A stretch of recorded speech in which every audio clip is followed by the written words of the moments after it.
They put 10 in here? 10, and you don't come out till you die. And you eat him, you poop him.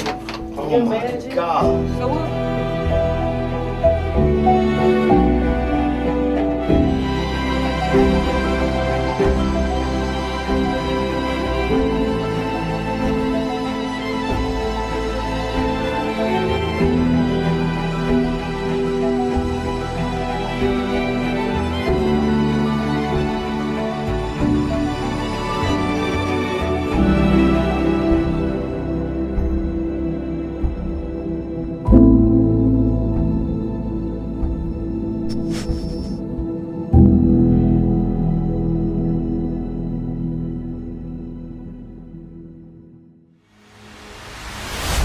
As the sun arose on our first day in Ghana after a needed good night's rest, we were greeted with the warm sun and a busy agenda.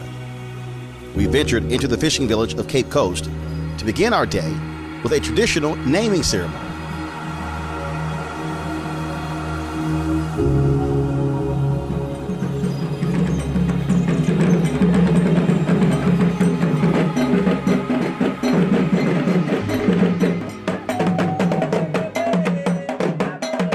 Naming ceremonies are very significant in many Ghanaian cultures. The Akan people frequently name children based on the day that they were born. The names often have additional attributes and meanings that is linked to a person's character. For many African Americans, the naming ceremony, or should I say renaming ceremony, when one returns to the motherland, is a very special occasion. It signifies a welcome home and an adoption of sort to a family on the soil of our ancestors.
At the ceremony, which was conducted at the grounds of the Anani royal family of Cape Coast, our group were welcomed and into the family and individually given traditional Ghanaian names.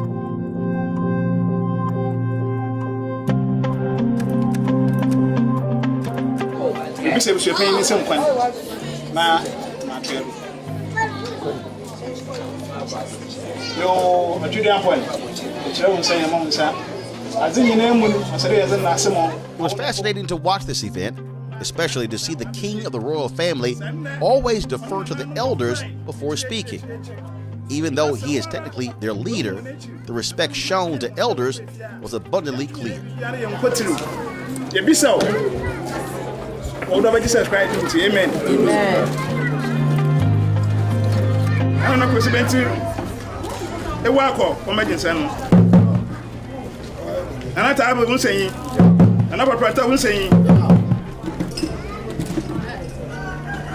Oh yeah. Nana Bamreku, the name is Igwai Abusme the Sonson, what make you say? Your Frauana, on your Tintin Biara.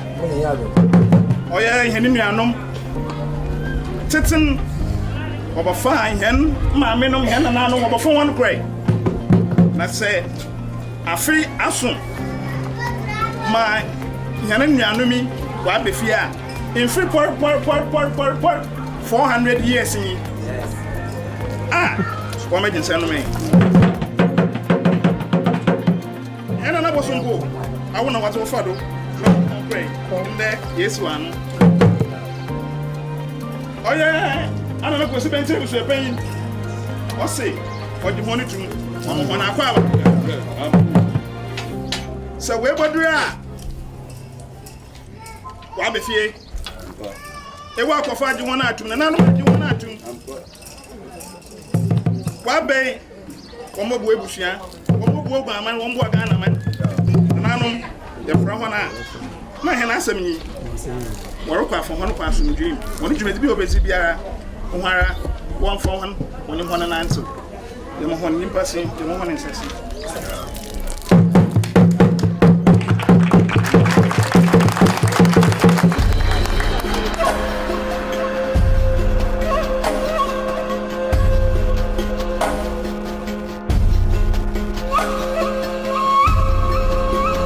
Several of us were given names and installed or initiated as part of their royal family.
When Sheena Mead was made a Queen Mother, she was literally taken away and given new wraps to signify her status.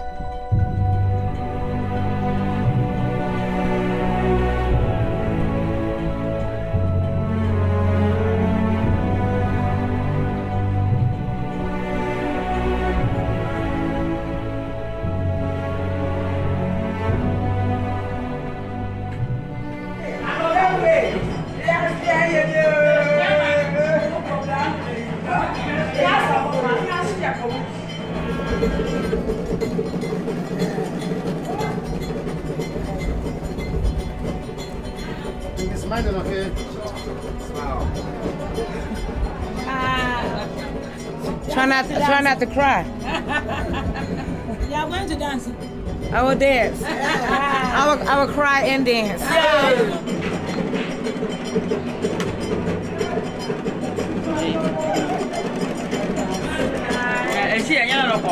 You are beautiful. You are wife.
Ain't can bro from I can infante. We're gonna try and say this in Fanti. Emi Manana Nye Opinion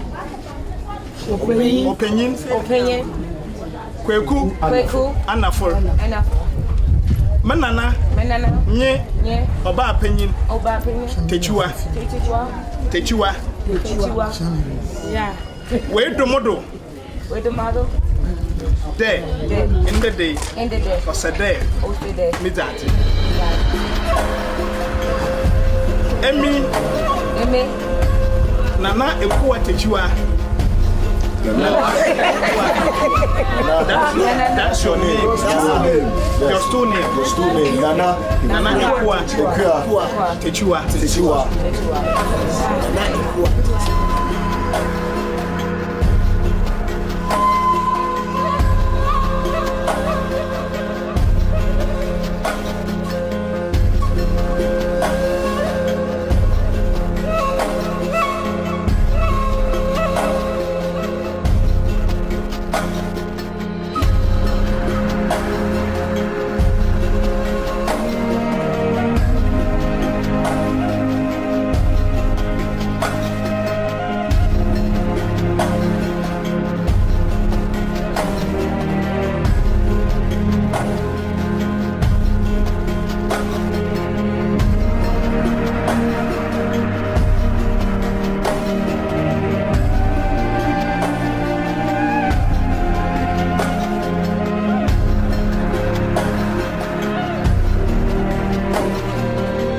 My turn, the royal family bestowed upon me the title of developmental chief.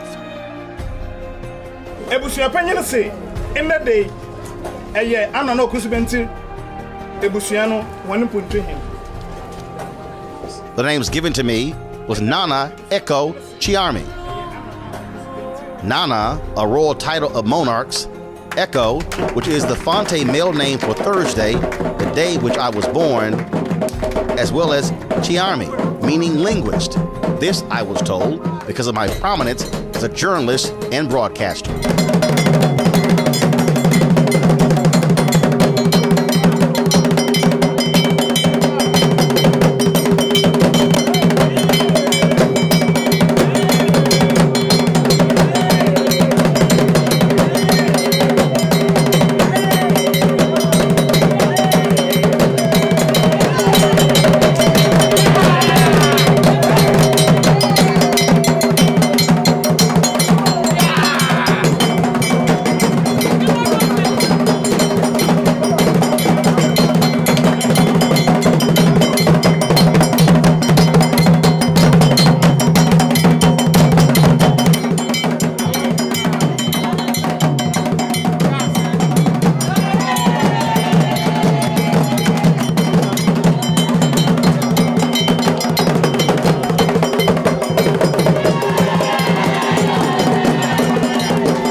palm oil is a very spiritual ingredient, exactly, from the palm tree. And we use that and we mix it with the pounded yam, we mash the yam, and then the egg also carries significance, spiritual significance. But first, before we take part, we have the Queen Mother is going to feed them.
Left the naming ceremony, our party boarded our buses and headed to the Elmina slave dungeon, just a few miles up the road from Cape Coast.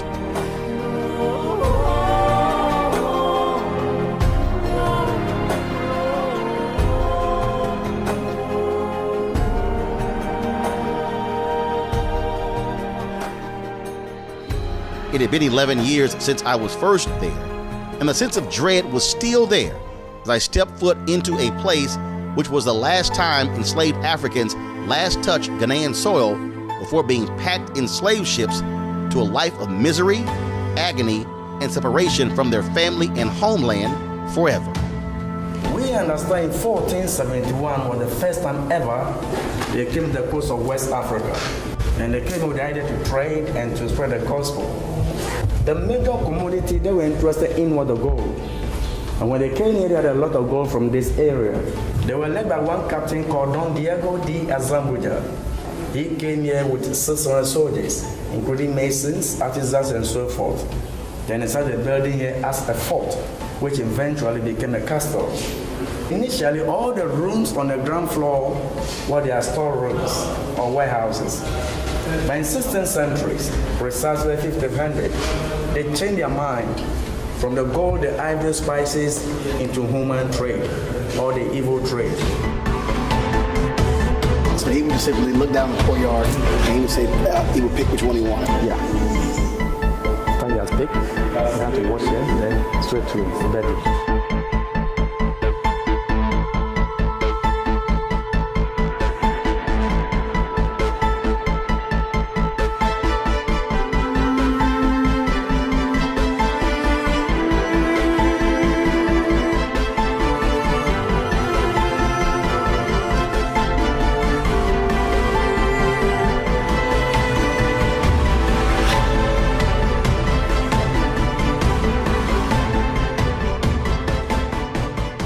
This is the gate of no return. This is the door that is the story.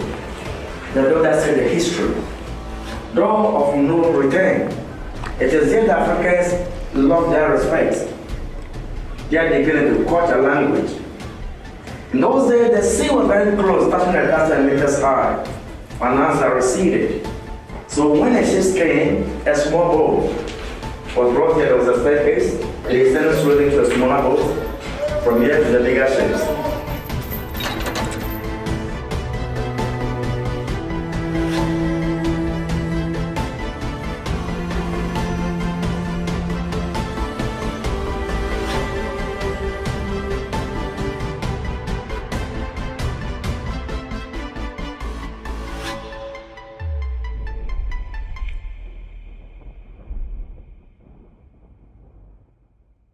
Hungry from a long day of events, we headed to Mabel's Table, a well-known restaurant and favorite locale of many African Americans who now live in Ghana. There I sat with a number of brothers and sisters who described what it was like leaving the United States for good. The conversation was fascinating. Where's everybody from? Originally from Mount Vernon, New York. All right.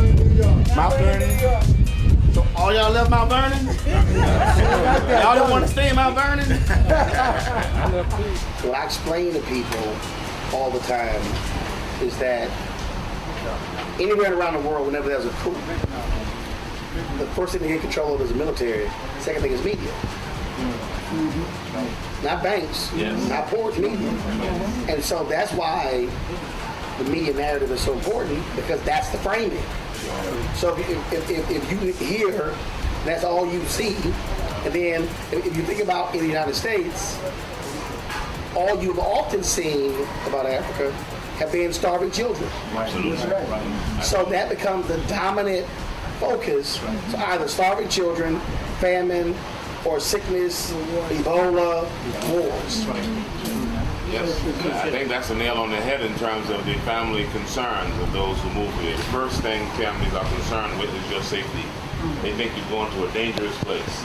You know, whether it's a sickness, whether it is conflict on the ground, associations, but the main concern is about safety and welfare. But first of all, most of them act like Africa is a country. Yes, absolutely. Absolutely. Yes, everything is lumped I'm like, together. yeah, you know it's a continent. Yes. I'm like, it's kind of large. Absolutely. And so one, that's part of the problem. That's a continent. It's a multiple number of countries. And there are some countries that are totally different than others in terms of democratic role, Absolutely. in terms of whether you're talking about Zimbabwe or South Africa or Sudan. I mean, it's just, and most people have no idea. They probably can't find it on a map. Yeah. We get that all the time. Something happens in Somalia, you get calls from family members, are you all right? You're like, you know that's over there. That's the equivalent of something happening in Chicago and you live in Oakland. Absolutely, absolutely.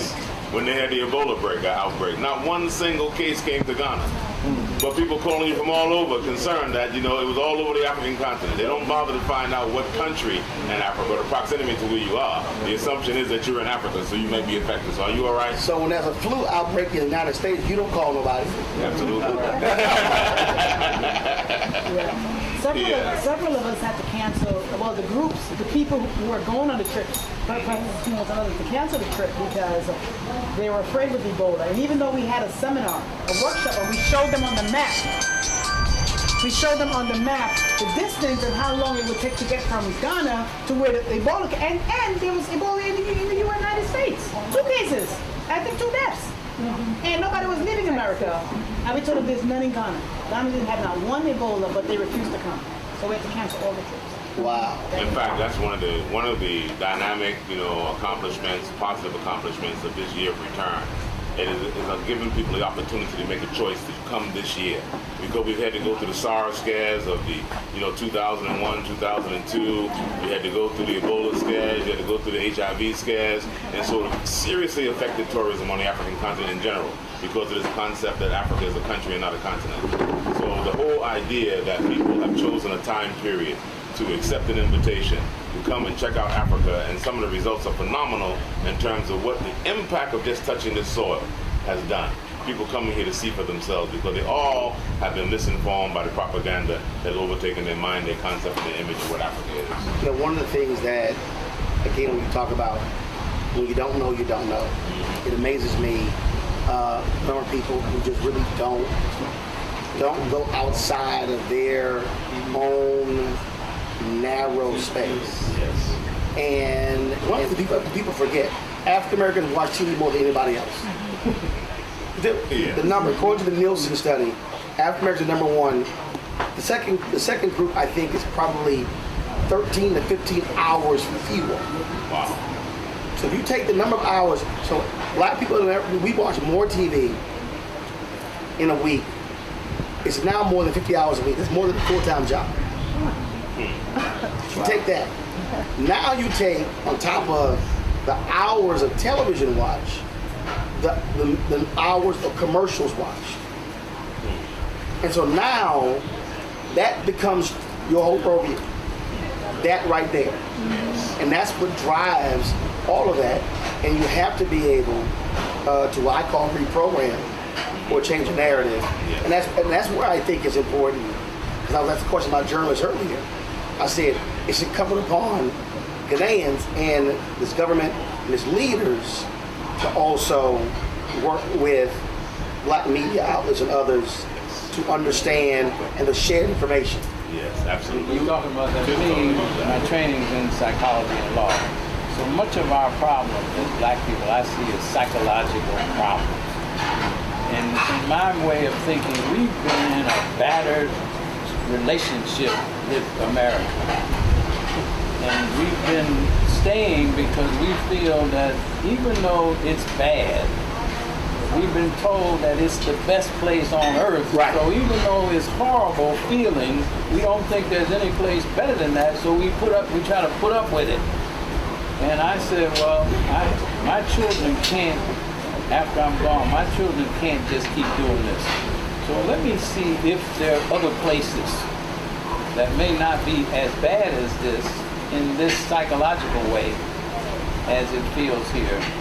So my children could have alternatives. Same thing you're saying. This, if you have an alternative, whether you stay or don't stay, at least you know of something else that you could do if you wanted to. John Hope Bryant, a friend of mine, Operation Hope founder, he did a video the other day, and it was a pretty interesting video.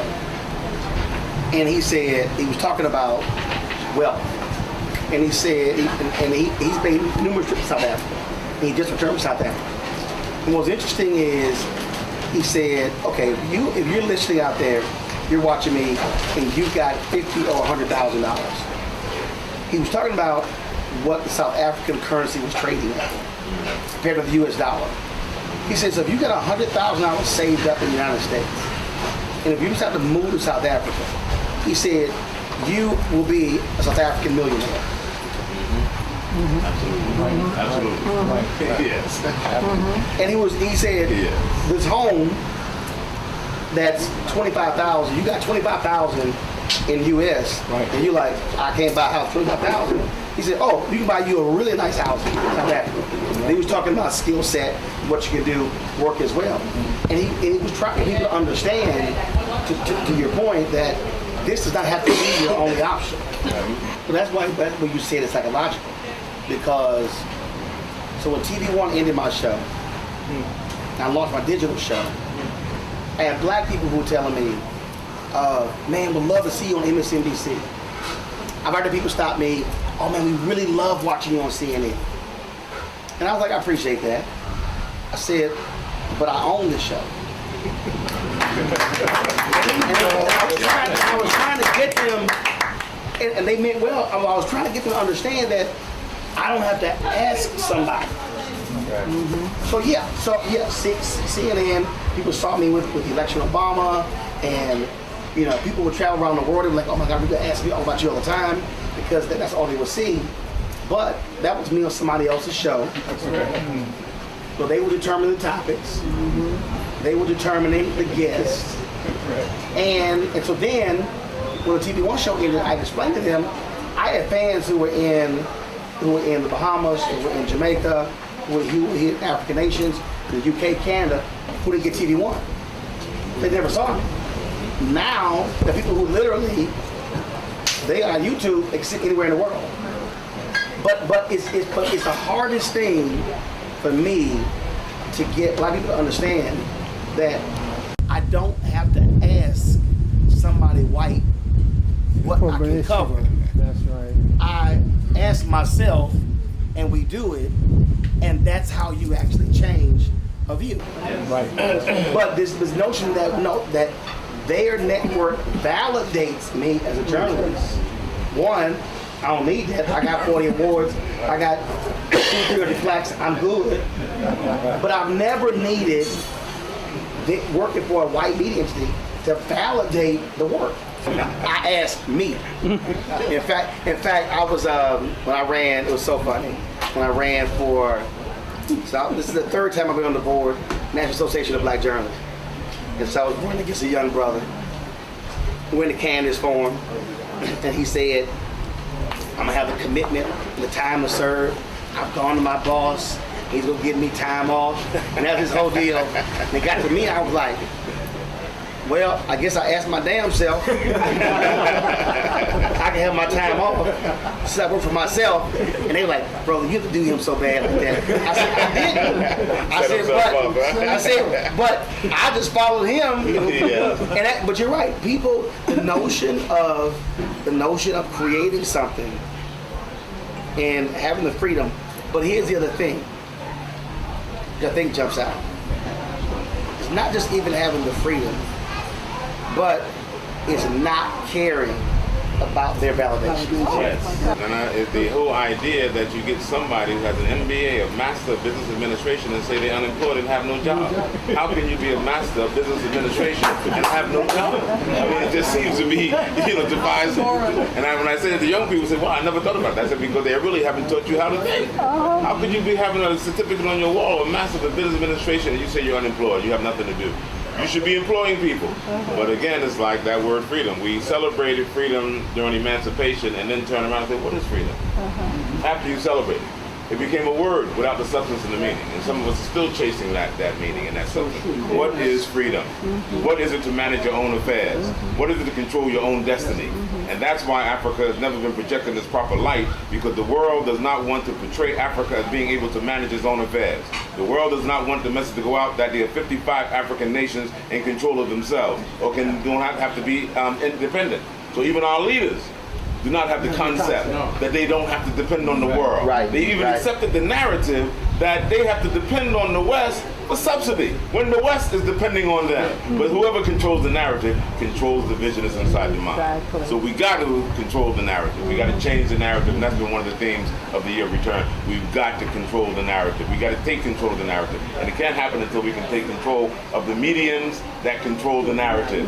Put the images in our mind. We got to. What do you think needs to happen for Ghanaians and Africans to connect with African Americans and be able to work together, invest? What has to happen? Well, I think part of what is happening this year and what is happening now, we need to share more information about each other, because we've been misinformed about each other's experience. I think we know too little about each other's experience, and they come through stereotypes and come through media outlets that do not work in our best benefit. So the best thing that we can do is get to know each other and reacquaint ourselves again. Learn to respect each other and know that we got more in common than we have in difference.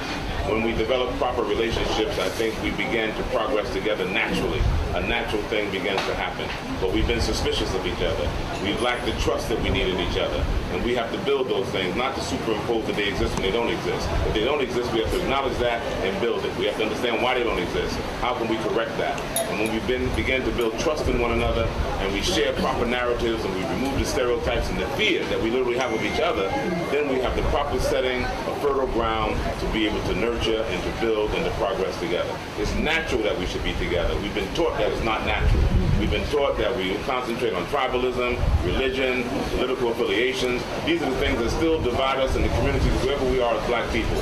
Not just the relationship of Africa, with African Americans, or Africa with African diaspora, but even our pocket communities wherever we are. These are the same things that plague us. So we can get over that and apply that to our relationship that we have been destined from one another for over 400 years, what we're commemorating now. We've not had proper meetings. That we can have people in 2019 still remembering Tarzan. know, as their first reference to Africa. It's been indelible in our minds. That means we have a lot of work to do. And it's built down, again, like I said, broke down a lot of trust that we need to build, found new foundations, and from those new foundations, I think we can build whatever skyscrapers we need to build and imagine after the images that we want them, not according to just copying people, but we can build the world that we think Africa should be and has the potential to be when we trust one another and work with one another. Psychologically, we're all suffering from some syndromes that we don't know about. So if we were computer, the operating system in America has been corrupted by slavery. The operating system in the mind of Ghanaians and Africans has been corrupted by colonialism. So but we don't know form of slavery. Another form of slavery.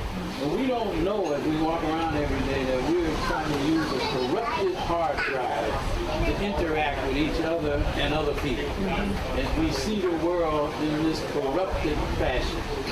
So to me, the first thing we have to do is acknowledge, like, the first step of AA is to say, I'm an alcoholic. So we got to acknowledge that my view may be clouded, corrupted, incorrect. So let me check myself. Let you check yourself, and let's check each other to start from a base where we say, okay, I've got my virus protection removal, and I've got the corruption out of it. Now I can see you straight and clear. And then you can see me straight and clear. Now let's talk about something. Otherwise, we're trying to build on quicksand. And as soon as something doesn't work, which is only going to take 5 minutes because we don't trust each other. So the first thing we say, I knew that wasn't going to work. I should have never gotten involved with you in the first place. But we're not even talking the same language. And as you go around Ghana, you see that, I say all the time, I get in trouble, but Ghana's a neo-colonial British possession. You see it in the infrastructure everywhere. So until we figure out how to make it into a legitimate African place, it's going to still be a reflection of Great Britain. Somebody we were talking about that, and I was explaining to them. I said, sure, all the African nations got their freedom. I said, but unlike the United States, France, Britain, the rest of these countries, these African nations actually could not build themselves ground up.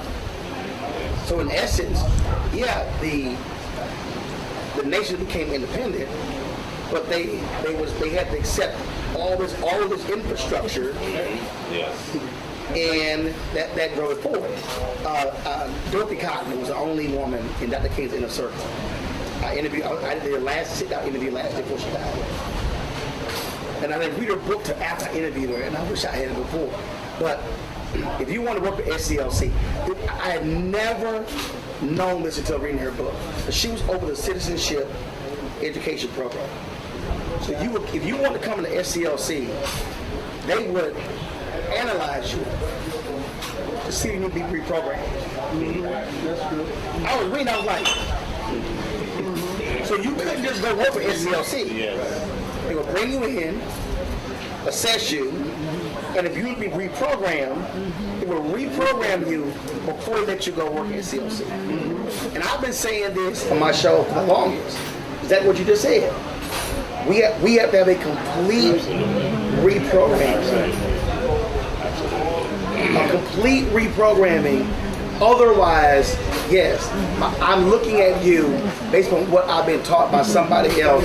So that's ugly, and don't look good. I don't like your head wrap. Why you got natural hair? All that sort of stuff, which was somebody else saying that's not good. That's why all these brothers, I had a complete ban on the mention of any Kardashian on my show.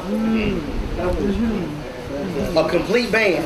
And my staff was like, why are you so hard? I said, because one, they have basically become multimillionaires of black culture. Exactly. America has created this notion that they are the standard of beauty. And if you actually take the fake butt and the fake breasts and the fake lips, are all features that were deemed bad on a black woman. That's right. I said, so I ain't gonna hold that up on a black show to be the standard of beauty. And because what I'm now doing is indoctrinating my audience into thinking that standard of beauty. I said, y'all can't even mention them on my show. Fantastic. I mean, that's just, but that's the reprogramming. Because we underestimate the fact that, you know, to be enslaved, to enslave a free human being is a program and a process. And to colonize a whole people and continent is a process. So you can't come out of it by signing a document. No, you can't. You got to be reprogrammed, as you're saying. Yeah. And we have not had enough mechanisms to reprogram our minds, and we haven't even decided what we wanted to program as, what we want to program as. But certainly, there's got to be a process involved. There's a speech that Dr. King gave, and it's in his book, Chaos of Community. And you, like, I hate when I do MLK speeches because they only play 2 of them. Yes. But what you just talked about is, he had one of the speeches where he talked about being black is beautiful. And he talked about when he said to you, when you said to sign the paper, he said no Lincolnian or Johnsonian Emancipation Proclamation can free you. He said the black man has to sign his own personal Emancipation Proclamation. They do not play that speech a lot. No, they don't. Once we said our goodbyes, we returned to our cruise home base, the home of Michelle McKinney Hammond, a well-known Christian author and minister in the United States. Michelle moved to Ghana in 2011. She and I sat down for a conversation about Ghana and her decision to uproot and make this her new home. So Michelle, what up? You're here. Yes, I'm here. So what was it 2 or 3 years ago? You hit me on WhatsApp and you like, oh, I'm living in Ghana. And I was like, what? Like, when did that happen? I know everybody's still in a state of shock. They're like, when are you going to get over this madness and come back? I'm like, never. I've been here for 8 years now. Can you believe 8? it? Time flies. So why'd you move back? Well, you know, my dad is Ghanaian. Okay. So I'm part Ghanaian. And he passed away in 2010. Mm-hmm. And I think that he probably had been plotting and planning all his life to get me to move to Ghana. Unfortunately, it happened after he passed on. But when he passed on, he made sure that I was locked into following through on some things that he left behind. Mm-hmm. And after a while of flying back and forth and trying to maintain my life in America and my life here and get things done, I was like, Lord, what do I do? He said, move to Ghana. I said, I rebuke you, Satan. I know that's not true. But 3 weeks later, everything I had was on a container, on the ocean, and here I am, and this is where I've been. So what has been the biggest adjustment for you? Is it not being able to see people, your friends and others in the United States? So what's the biggest adjustment? Certain efficiencies. I love the lifestyle here, and after 2 weeks in the States, I'm antsy to get back. But there are certain conveniences that you take for granted, you know, when you live in America, like, oh, the lights always come on and water's always flowing and, you know, little things like Important stuff. Mm-hmm. Important stuff, you know, water and lights. Right. You know, here you have a generator. And it was funny because the last time I was in America, they had lights out somewhere. And I was laughing because everybody was so freaked out. And here it's like, turn on the generator, you know. So for me, moving into a place and being told, you got to get your own generator, I was like, what's that? You know, well, you know, sometimes the lights go out. Really? Or I'll never forget the time that the water ran out in my neighborhood. And I had called my landlord and he wasn't responding. So I put on my shower cap and got all my stuff and went to his house and said, I'm here to take a shower. I bet it got fixed real quick. It got fixed after that, yes, definitely. It is certainly different. Mm-hmm. If you live in the United States, then all of a sudden you're living in a place where black folks are everywhere. Yes, it's true. And you know, my background was in advertising in the States before I became an author and did all the other stuff that I was doing. And for me, it is still, after 8 years, a pleasant experience to drive down any given street and see us on every single billboard. Like when my friends come, they go, "Where are the white people?" And I go, "Well, they're here." They go, "Where are they?" I say, "I don't know. Go to the mall, someplace like that." You know, but to be in a country where you are the majority is a very empowering thing. What do you think is important? You talked about advertising background. Do you think that imagery, that is what still, unfortunately, drives it for most Americans, definitely African Americans, when they think of African nations? Most definitely, because I get the weirdest questions. I've gotten questions when I've invited people to come and visit, from do you have hot water there, to where do you really live, to should I bring my own wine? And I'm like, and you know, some of the best wine is made in South Africa. I mean, South African wine, hello. So it's really interesting. People come with trepidation, they come with fear, and then they're pleasantly surprised and they're overwhelmed by the fact that, shoot, there's some black people out there living better than we're living in the States. They got fabulous big houses and fancy cars, and they're living the life, and they're social, and they're dressed to the nines, and they're out Beyonce with the hair and the makeup, and you know. So I think that they usually come. It's so funny to me, Roland, because they come, and I always say, "You're going to do a lot of shopping." They go, "Oh, I don't think so." And then they come, so they brought limited reserves, and then they spend all the time running to the ATM because they see all these clothes they want and fabric they want, and you mean I can get it made to my body? Yes, you can. So it actually feels quite glamorous. You know, I mean, it's not defraud of difficulties and things like that, but it is a great life, and it is a life that I think that most of America doesn't know about. But you're still also busy with your ministry. Yes. And so how has being here impacted that? Very interesting. I haven't done a book for the last 4 years, and it's because publishers in America can't see beyond America. You know, I always laugh and say that America can be a bit myopic. That's why they call it the World Series when they're only playing themselves. But publishers have been afraid to publish my next book because I'm not there. So I didn't go to the moon. I just moved to another continent. There's still Wi-Fi. There's still Skype. There's still 100 ways to do interviews. And there's this thing called a plane that all you have to do is get on it. I still fly to the States and speak quite often. I was just in Chicago at Bill Winston's a couple months ago. So it's not like life stopped, but people have a perception that if you're here, that you're unreachable or it's too expensive to bring you. And it costs the same thing to fly from New York to LA. Right. You know, so the perception of my availability has had an impact on my ministry. So now I spend more time South Africa, Nigeria, UK, on this side of the hemisphere, although I'm still in America about 4 or 5 times a year. Do you think you move back? I don't see it. I really don't see it. And I'll tell you why. You know, I was sitting in my room one day, and as you know, I mean, you used to interview me on radio a lot, and then I was on a talk show. And then before I left, I was making the rounds to do the talk show. I'd gone to OWN and Sony and all these places, and everybody liked me. They were trying to figure out what to do with me, and it never really happened. And then I came here, and I was like, okay, so what's going to happen to my on-camera life? Your brand. Yeah, my brand. And 15 minutes later, there was a knock at my door, and someone wanted to rent my house for a movie. And then they said, once they got in the house and they were shooting, they said, "Can you do this part?" I was like, just like that? I was like, yes. And so now, like 6 movies later, 3 television series later, I'm acting on top of everything else. And I think that the ground is just much more fertile for living your dreams and doing whatever you want to do. I mean, the field is wide open. You can do whatever you want if you just persist and say, this is what I'm doing.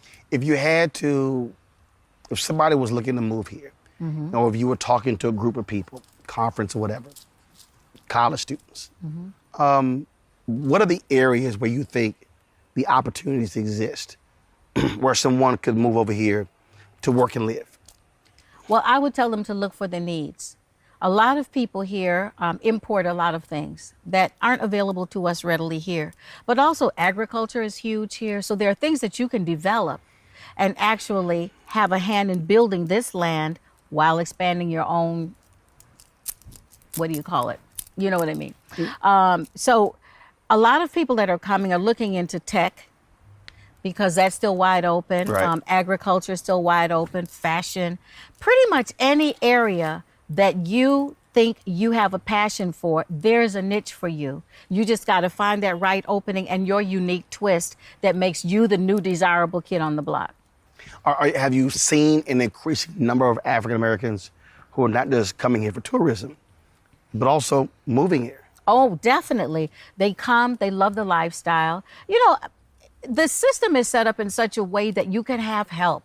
And it's not a disgrace. It's just how we function. It's a very organic society in that sense. And so you find that you're able to navigate because people are very relational and very social. So when they come, I think that they feel embraced.